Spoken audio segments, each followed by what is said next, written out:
નમસ્કાર વાલા વિદ્યાર્થી મિત્રો.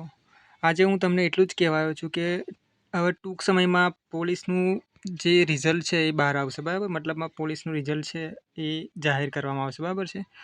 તો જુઓ, પોલીસનું અને કોન્સ્ટેબલ શું કહેવાય, પોલીસ અને પીએસઆઈ બંનેનું રિઝલ્ટ આવશે ટૂંક સમયમાં, બરાબર. તો પછી જે રિઝલ્ટ આવશે ડીવી માટેનું, એમાં 2 જણાને બોલાવશે બંને પોસ્ટમાં, બરાબર છે. તો હું તમને એટલું જ કહીશ કે ડીવી માટે તમારા મગજમાં જે પણ પ્રશ્નો હોય કે મતલબમાં જાતિનો દાખલો શું કરવાનો, પછી એની તારીખ કઈ હોય, અથવા તો પપ્પાનું એલસી જોઈએ કે નહીં, બરાબર છે. મતલબમાં પછી આપણું નામ આડાવરી હોય કે કોઈનો ભાઈ કુમાર એવું બધું હોય, તો એ તમને જે બી પ્રશ્નો મતલબમાં થતા હોય ને, જે પણ પ્રશ્નો તમારા મગજમાં હોય ને, એ તમે અહીંયા કોમેન્ટ બોક્સમાં અથવા તો આપણું એક ટેલિગ્રામ ગ્રુપ છે, એ ગ્રુપની હું લિંક આ વિડીયોની નીચે નાખી દઈશ, બરાબર છે.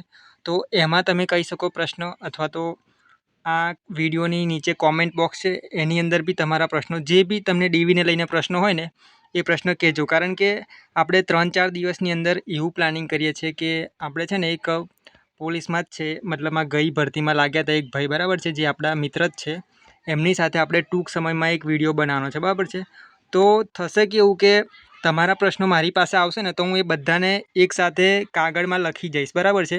પછી એ પ્રશ્નો છે ને તમારા જે મારો ફ્રેન્ડ છે ને એને કહીશ કે ભાઈ કોઈ વિદ્યાર્થીનો આ પ્રશ્ન છે તો ડીવી માટે શું કરવાનું, બરાબર છે. એટલે તમારા જે બી પ્રશ્નો હોય ને ડીવીને લઈને માત્ર, તો એ પ્રશ્નો તમે અહીંયા કોમેન્ટ બોક્સમાં અથવા તો ટેલિગ્રામ ગ્રુપની હું લિંક આલીશ એમાં જણાવજો, બરાબર. જેથી આપણે 3-4 દિવસમાં જે વિડીયો બનાવવાના છે એમાં તમને તમારા જે બી પ્રશ્નો છે એ ડાયરેક્ટ મારા મિત્રને પૂછી અને એનો જવાબ તમને મળી જશે. જુઓ, હવે એ વિડીયો ક્યારે આવશે, તો તમે છે ને આ ચેનલને સબસ્ક્રાઈબ કરી રાખજો, જેથી કરીને છે ને નોટિફિકેશન જેવી આવે ને એવી તમને ખબર પડે કે હા ભાઈ આ વિડીયો આવી ગયો, બરાબર છે. એટલે હવે પછી એ વિડીયો હું થોડાક મતલબમાં 4-5 દિવસમાં અપલોડ કરી દઈશ, બરાબર. બસ આટલું જ કહેવું હતું. ધન્યવાદ મિત્રો.